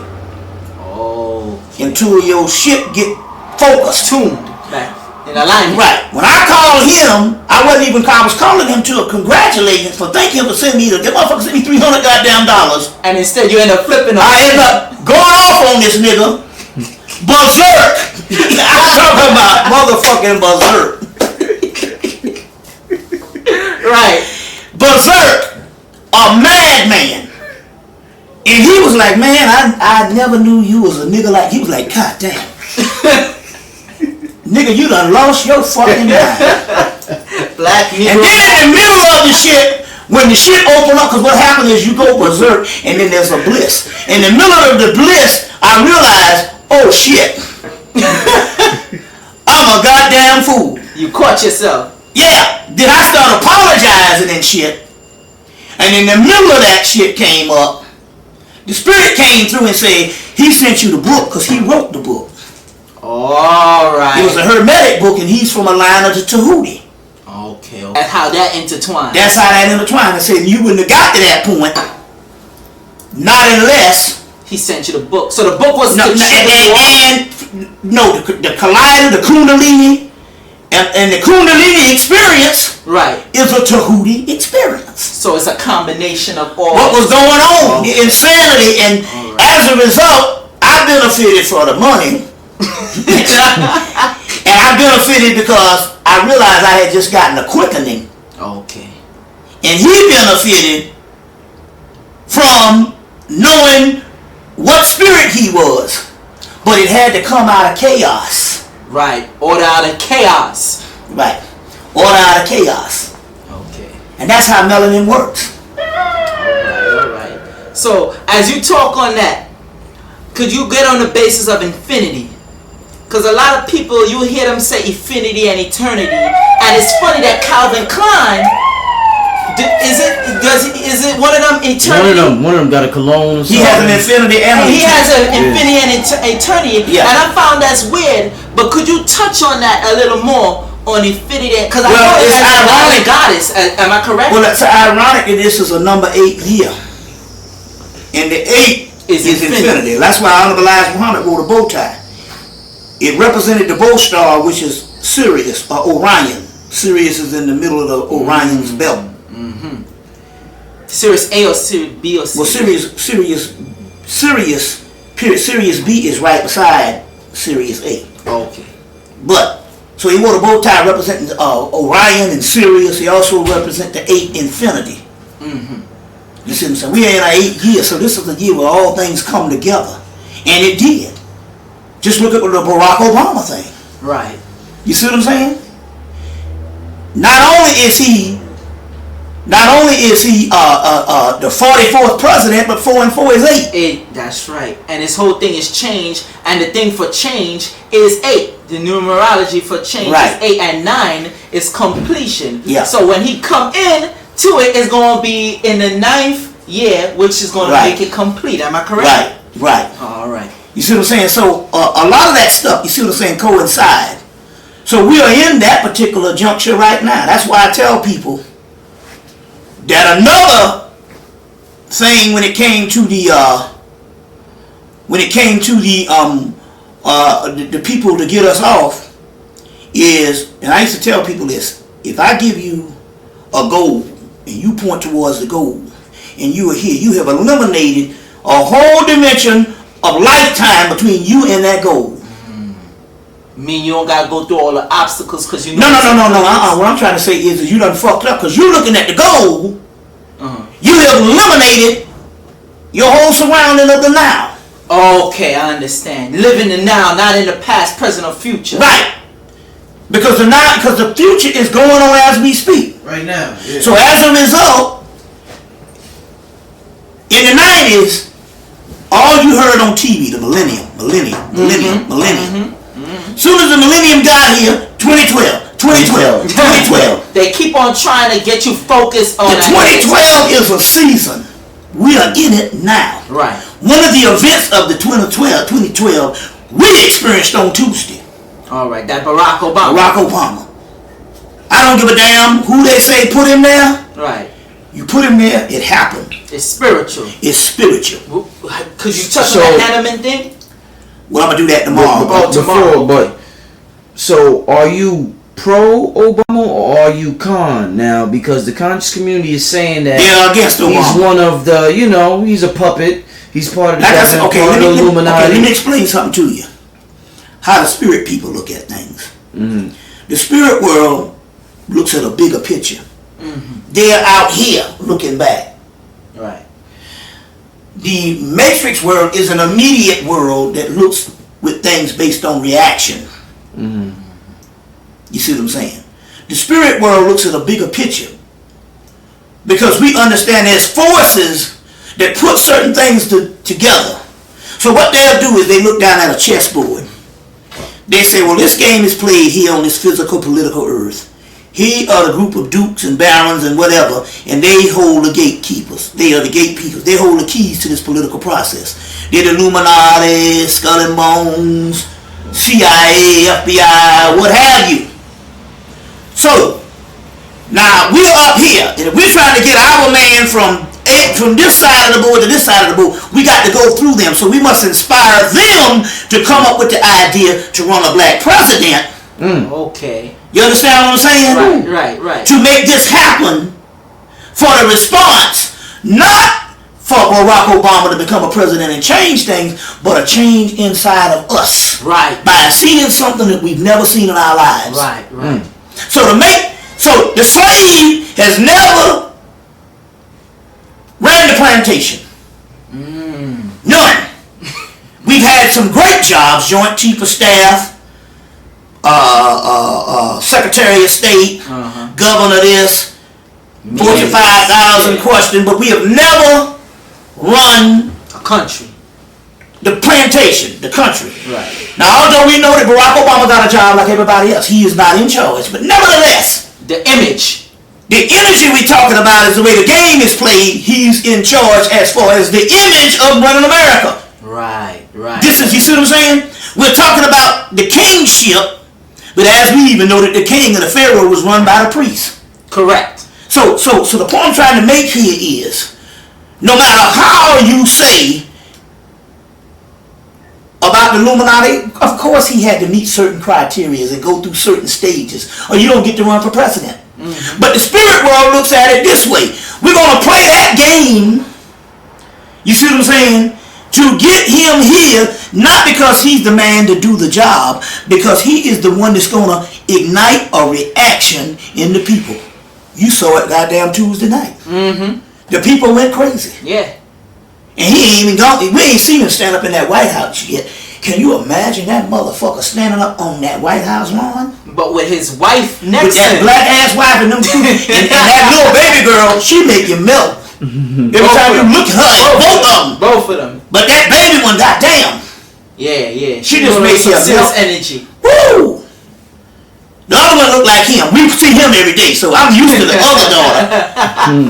The other one look like her. I don't see Michelle every day, but my point here is just the energy of the Pharaoh returning to the White House, because there was a White House in Egypt. Right. So we're dealing with images and down here. Let me explain something about the physical realm. The messianic energy or the Messiah can never come or manifest physically in this realm, because ultimately this realm is an illusion. So that which is real cannot manifest in the unreal.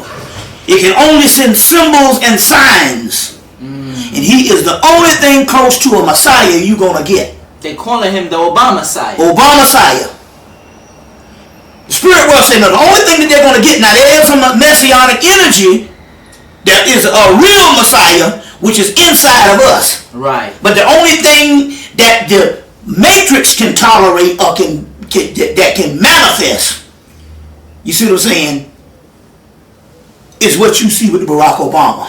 So have you been seeing the t-shirts they have with him where he's as a Buddha? He's as a Buddha, and the Buddha, you know, the lotus position, and he got the head. They got the head of Barack Obama on the Buddha. Look at this one. He's a unicorn. White unicorn. And it's white. White with the unicorn. The unicorn, the horn represents the pineal gland. All right. You see, represents the pineal gland. What paper is that, by the way? This is called a Creative Loafing out of Atlanta. This is one of the papers like your Village Voice. Okay. Same concept, a little bit smaller, but this has been probably one of the most famous papers for years down there. So outside of your bigger papers. Do you believe they know exactly what they was doing? Because why would they choose a white unicorn to have, or are they trying to? And then they say, "I want the election fantasy." But now any metaphysical know that the fantasy is reality. Is reality. All right. You see, I got you.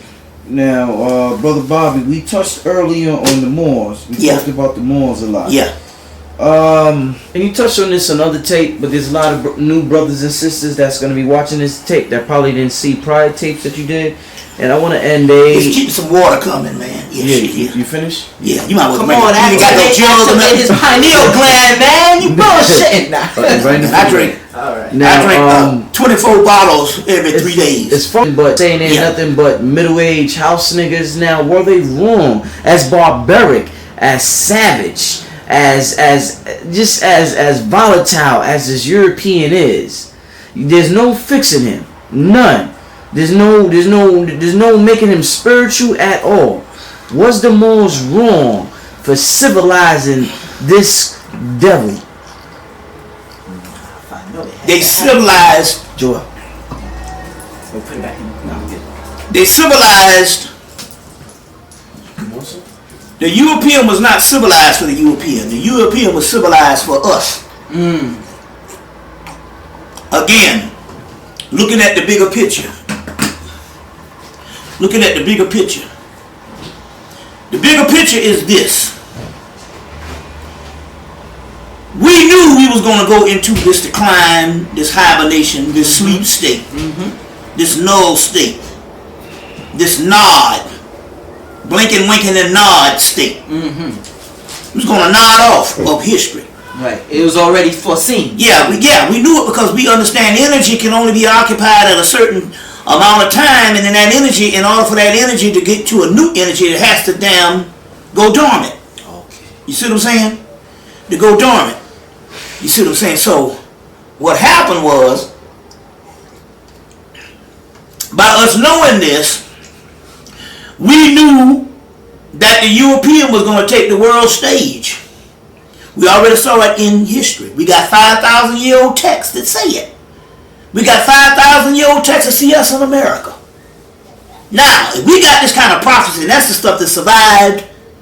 Oh, man. That's the stuff that they still got showing us. No, that's the stuff. No, that's fragments of stuff that happened to get out. And the stuff that they're not showing us, because they got complete shit of this, because they own all the papyruses and all the type of stuff, and they got in the museum. So what survived? I was mainly talking about the Hermetic text, with the 5,000-year text, that was translated into Latin before it became a conspiracy to conceal this stuff. It had already gotten out.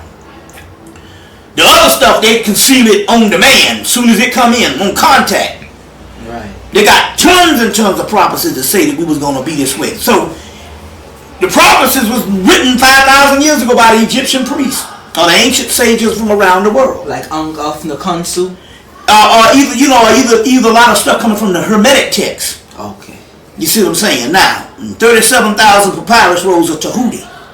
Now, if you understand that this European is going to take the world stage as the rulers of the planet, you have to make up your mind, are you going to have him rule the planet as a fucking Viking? A savage? Or are you going to have him rule the planet as a civilized barbaristic man? Intellectual barbaristic man. Right. A civilized, intellectual barbaristic man. You make a lot of sense. Because if you make him an intellectual, then you can retrieve your knowledge once you wake up. Right. So we knew we was going to go to sleep, and we knew we was going to come out of our sleep. And we was going to be able to travel about and retrieve our information. But we wouldn't have been able to retrieve our information if we didn't make them custodians of the knowledge. By civilizing them and making them intellectuals and people who gather. They are great collectors. So wait a minute, because a lot of people like to touch on white people don't have a soul, and what I always say is you got to remember with the inbreeding with the Moors, you got the Moors to thank for that. The Moorish, the Emperor of Morocco married a white woman, and had children. Not only that, not just that one little family line. Guess what? Guess what the damn Moors did? I'll talk about this tomorrow. The Moors was in Europe for 700 years, and one of their primary jobs was to fuck the white woman. Straight up. Straight up. Wait. So they wanted the inbreeding. They had the inbreed. Look, this is what it is. It's called cleaning the Aegean stable. Now let me explain this. It's documented too. It's a book by Ernest Scott, People of the Secret. Some Moors ain't gonna like you for that, Bobby. It's called People of the Secret. Now you try to understand where I'm coming from here. The Egyptians created a race of people. We got that in their text. Right. We even got the Hermetic text. Our biggest problem was we created another type of man. We created another man, or another type of man. Now, Sheikh Anta Diop is right there in his book of African Origins of Civilization, Myth, or Reality. There's a part where they say the Egyptians had these Europeans up in the northern sector of the world, savages, and they sat there at the cradle of knowledge, and they almost waited too long to go and civilize them. They could have done it a little earlier, and we might have been out of this mess a little earlier. Okay, I get you. But when Muhammad, if there was a Muhammad, I don't get in all this debating on history. Right. When Muhammad, one thing happened, he took Egypt and invaded Egypt before Muhammad's death. And so the ancient Egyptian priests banded together under a banner of Islam to go up into Europe. These Moors, was established long. The word Moor was established long before the Egyptian period, before the Arab invasion. But nevertheless, they banded under these Moors, and they took all of this ancient knowledge up into Europe. You see, up into Europe. They took a lot of metadata to Baghdad, translated it into Arabic, took it on up into Europe. Took stuff to Turkey, translated it to Arab, took it up into Europe. Set up the 17 universities, University of Salamanca being the best known. Under a banner of Islam, so they can use Islam like the Republican Party. I could be a black man in the Republican Party or the Democratic Party. Yes. They use the Islam not as a religion but a party. Right, to bring more people in. Well, they also knew as the religious faith, they could also impart knowledge to people as a uniting force by imposing the knowledge on the people. These barbarians needed to be imposed, and the best way to impose some shit on them is through religion. Right. But they knew that it was more than some old Allah shit. Okay. Which is another word for Osiris. Allah is another word for Osiris. Yes. Osiris in the Book of the Dead is the god of the Lord of Sirius. In the Quran, in the Surah of the Star, it says this is the God who created both male and female from one single ejaculation. He is the God. He is the Lord of Sirius. The Lord of Sirius in Egypt is Osiris. Although Isis is Sirius, they got Horus is Sirius, you got Anubis is Sirius. But the Lord of Sirius that created both male and female, they talk about the ancient Lord is Osiris. Before that is the god Set. So when did Kunam come along and made Ba and Ka? Because that's a whole branch. They got Adam and Eve. No, they got Adam and Eve branch. Yeah, they got different sections of. That's just different philosophies within those different schools. Right. See, the mythology changes. Canaan, they made this. That's not the original one. Before that, you got Set. Right. Pre-dynastic. So those are different priesthoods. And as they so it's not a lineage of one monolithic history. They got different people. It's the principles behind it that you focus on. And brothers argue over the names when it's the principles that they gotta behind it. We don't know who the fuck the shit is, but that doesn't matter. They're giving a name so you can register. Right. Because they like to say you're saying the name wrong. Yeah, all that, because that's what we do down here. The word just said that. We're so divisive. Yeah. If there ain't nothing you learn from this goddamn campaign, that they threw that word around a lot. We are so divisive, and that's a word that detects us. Niggas on the street, the conscious. We're the one that at war. We so fucking divisive. Because that's the ego. I want to know something more than you. I want to teach you something. Right. Everybody right. You just got different doggone philosophies in explaining it. That's all. Different perspective. Different perspective in explaining it. It's the principle behind it. Right. We rule for thousands of years. It might be 8,000 principles. No, 8,000 names to discuss the principle. Right. But the point is, the principle is The still principle, there. right? The principle. So before it was Khnum, it might have been Set, Right. because that's the pre-dynastic god. Right. That's a whole another damn 10 hours. Yeah. But I want to say this though. We'll go back to this more thing. Yeah. I want to go back to this thing. So they knew that they had to civilize these people to make a better world for us to wake up into after we go to sleep. Because they already saw it. Yeah, they saw it. Yeah, hell yeah. It's a bigger picture. Just like the spirit world saw that we need a person to symbolize a rise of a people. So therefore we're going to take him, inspired Illuminati, skull and bones, or what have you, to put this brother up here. To activate their pineal glands. So no, to put this brother up here as a symbol of those people rise.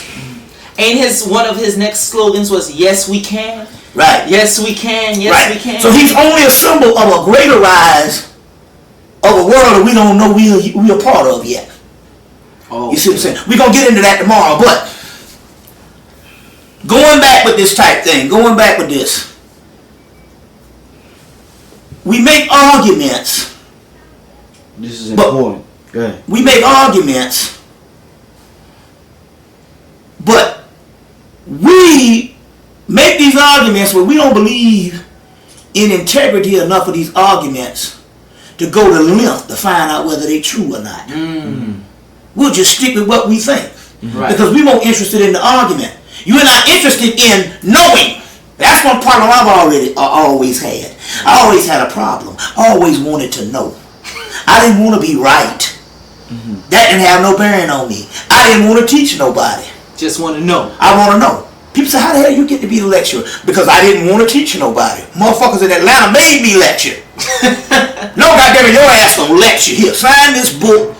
Put this doggone lecture down. We're gonna do this shit on the 27th of June 27th of June 1992. And they made you do it. They made me do it. That's the chosen, not by me. I didn't want to do it. I just want to do the research. Right. And at this time, to this day, I only want to know. Right. I don't want to be the person that everybody go, you the king of the knowledge. Fuck, what is that gonna do? Nothing. Nothing. You see what I'm saying? Am I still in hell? Right. What was that gonna do? That's another illusion. So what about the ones that's afraid of knowing and afraid of being wrong? Well, that's just, everybody got their idiosyncrasies. It's just a form of insanity. Everybody's crazy. You live that way, you won't be disturbed. I look at a motherfucker before. Every human I look at is an insane person until I find out otherwise. Right. That's true. And even if he passed the litmus test, he just passed a certain degree of sanity. Okay. Because down here you got to be crazy. Just to survive. Period. Ain't no ifs, ands, or buts about that. Period. So you got to look at that type of thing. You see what I'm saying? But a lot of the people that make these arguments, they are only into it for the argument. Is that thing on me? Yeah. Yeah, it's they're only into it for the argument. They don't give a damn about knowing the truth. Otherwise, it would kill you not to know. Yeah. That's the problem with me. Yeah. It kills me not to know. I really feel like I'm burning. I can only say for me. For so I'm never myself. happy with what I find. You need to know more. I mean, I could have said 10 years ago, God damn it, I got it all now. That's it. Man, I'm happy with what I find. I can just lay back. You know how much I done learned in 10? You know how much I done learned in 5 years? You know how much I done learned since last month?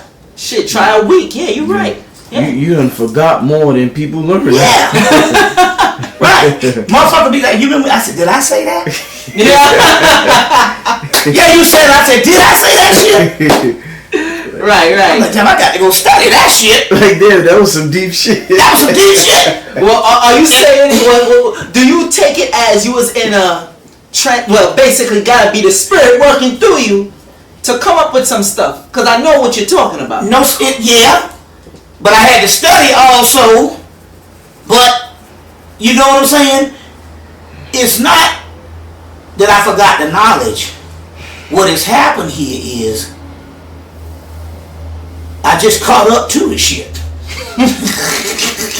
Now, or I look at it as another perspective too, because I could read some stuff that I read 4 years ago, read it again, and be like, oh shit. Yeah. That's the thing about the mythology. You'll never get on top of it. That's why it's the best. Because that's what we wrote in the ancient world. In the Greek mythology, that's all black. That's Phoenician. You know what's go ahead, bro. Any kind of mythology around the world, you read it now, you go back 5 years later, it'd be something else, because your knowledge and your understanding of it has grown even to another level. You see what I'm saying? Basically, you're not inside the box no more. You're more outside the box, and not only that, you're shaping the box. You could make it to a triangle if you want. Basically, you're making it convert to what you want. And you're always evolving too. Okay, so as you evolve, your surroundings evolve around you. And your understanding evolves. Your understand. Let me put it this way: if Barack Obama had come about in 1998 or 1996, I'd be like, that nigga there, y'all need to watch that nigga. I don't trust that nigga. Right. See what I'm saying? Yeah. But when you evolve and let the spirit do things, you see what I'm saying? Then you look at a bigger picture. Back then I was into the immediate, although I had all this knowledge and stuff. The youth, you're always into the immediate. You don't look at things on a bigger perspective because we in that antagonistic mode. That's what you do from birth to 40, and after 40, a lot of people start evolving into another. That's why this mystery system you got out at age 40. You start evolving into another reality. Some people, they still stay idiots. It take them years longer, and some of them never do anything. But I'm talking about on the conscious level, some might take them a little longer. But my point here is, if you evolving, you start looking at a bigger picture and you start reading things spiritually. So let me ask you what. Wait, let me ask you. Yeah.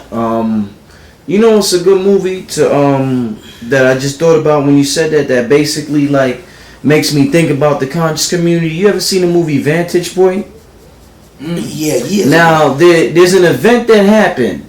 There's 7 people that describe the event, all from different perceptions. Exactly. Everybody's right, but it's different. So what happens in the conscious community? You got one brother arguing with another brother, both of them right, but they arguing about the same thing and don't even realize it. It's just from different perspectives. Yeah. The key here is, I'm not interested in Being right. the context of the argument, or I'm not even interested in philosophy. I'm only interested in the meaning of it, the principle of it. The total outcome. They house one principle that might have 7 different mythologies to explain the principle. So people that come later will be arguing over the different houses of mythology and don't get the principle. Right, they just caught up in the moment of the argument. Well, see, now they think they're right because they're only dealing from one perspective of the mythology.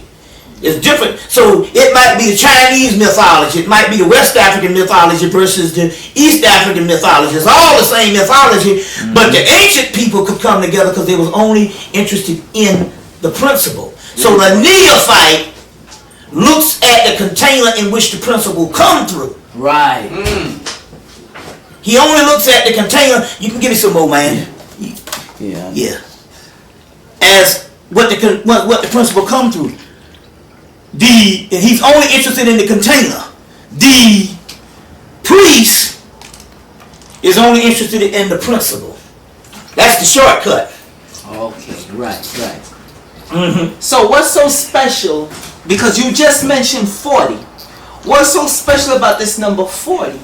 Why is it always symbolized? Even the white man, every people I know, they look at 40 as the turning point of life. Right. Why? What's so special in that number? Well, I always have something like I said, because you graduated at 40. You see what I'm saying? You graduated at 40. And it means this. The Egyptians say you were only an adult at 30. Called a Kim Heru. At 30. And just think about it. It means that you have been an adult for 10 years. You see what I'm saying? Right. So, if you was a young adult when you were at 30, an adult, imagine where the wisdom starts to come if you're 10 years into it. Okay. You see what I'm saying? Right. The advancement point. Right. It's just that now, you see, now it's interesting here because the European society say you're an adult at 18. Well, they had to, because most people was dead at 30. Right. So they had Most no Europeans were dead at 30. You see what I'm saying? So they had no choice. They had no choice. Most Africans lived to 300 years. You know, as you say that, let me make one point. If they wanted to. Right. If they wanted to. Right. Let me make one point.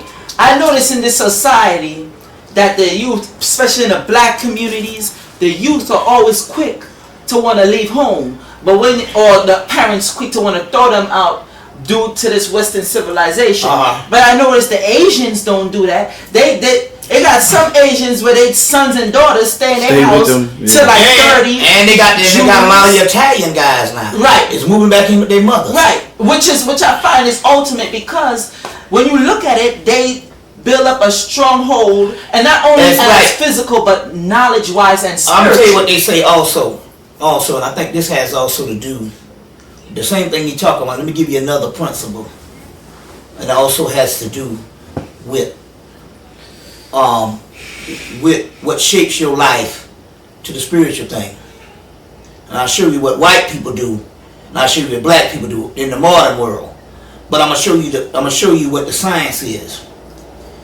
They say that in order to make a decent human being or an advanced human being, there's a certain amount of playtime a child has to get to. It has to go through a certain amount of playtime. The more wealthy you are, the more the child can play more. I was fortunate enough to have a storybook childhood. Any childhood you see on TV that you might go, we didn't have that reality. I had that reality. Because all intents and purposes, the difference between me is I grew up wealthy. I come from a wealthy family. It's a difference. We weren't millionaires, but they were thousandaires. So I never wanted. Right. You understand what I'm saying? I never wanted.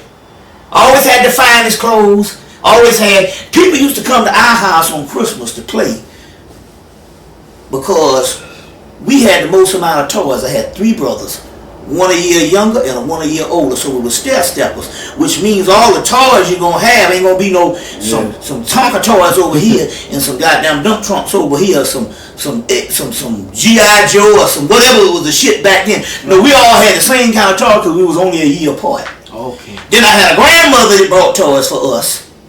My mama bought toys for us, and then I had a fucking aunt that would come down from D.C. and buy toys, and all of them was motherfucking school teachers that had money.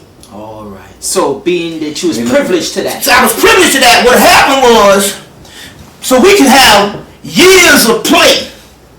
And what play does, it makes you analyze the world around you because you play in the role. That's why white motherfuckers are more advanced than us. We have hardship. You see what I'm saying? So they play and stuff like that, and so by the time they get to a certain thing, they can run the world. Because they know how to play it off. Well, not only that, what happens is play opens up analytical ability. Okay. You see what I'm saying? Right. And then the play, it advances as you get older. So there was a certain play with toys and stuff, but then again, we had the high school thing going on and all this. So my point here was, My point here was, because I had so much at an early age,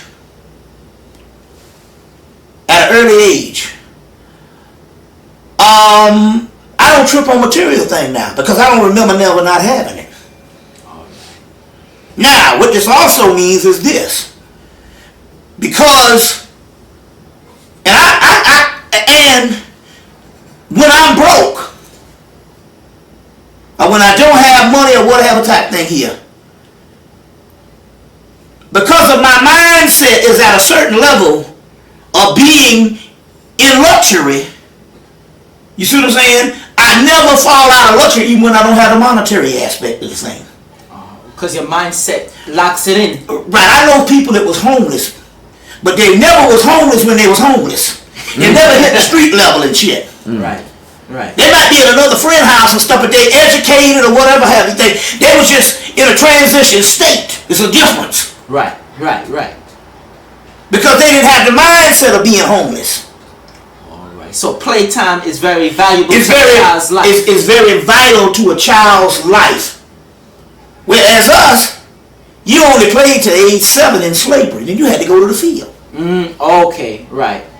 You see what I'm saying? And the modern thing about that is, a lot of people, parents and stuff can't afford to give them people that kind of lifestyle. True. You see what I'm saying? Or is when you tell your child that he's not supposed to do this type of stuff. I know poor people that say we was poor, but we never knew it. Right, because nobody ever told them that. And never told them they was poor, and they might not have the toys that we had.